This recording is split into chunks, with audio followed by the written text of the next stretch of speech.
iemand die aan de ene kant de indruk wil wekken van ja, het is voor mij 14 jaar geleden en wat ik weet, dat vertel ik ook. Ik heb niks te verbergen. Dat is het beeld wat hij volgens mij naar voren wil brengen. Maar uiteindelijk slaagt hij daar wat mij betreft niet in. Want ik vind dat hij juist de indruk wekt dat hij niet vertelt wat hij volgens mij wel weet. Ja, hij zegt bijvoorbeeld, mijn lichaam heeft het gedaan, ik zelf niet.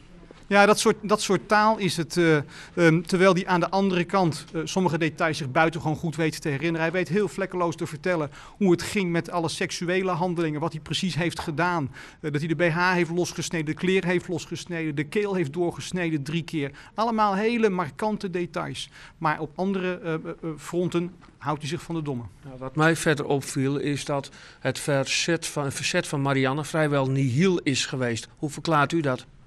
Nou ja, ik vind dat haast ongeloofwaardig in het beeld. En zo heeft de voorzitter het hem ook geconfronteerd.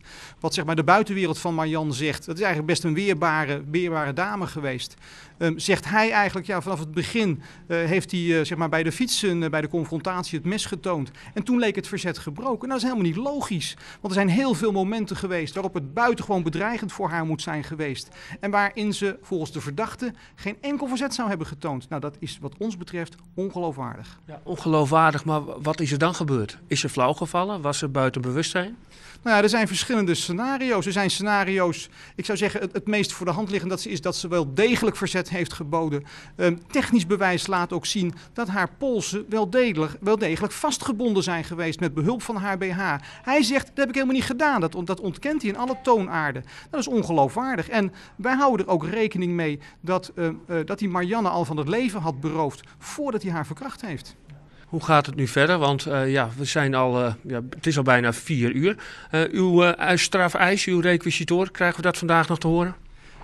Het lijkt mij heel onwaarschijnlijk dat we vandaag nog het requisitoor zullen horen. We moeten nog nu eerst luisteren naar de slachtoffers, de nabestaanden. Die mogen hun verhaal doen, 4 man sterk. Dan komen ook nog de vorderingen van de benaderde partij, de schadevergoeding.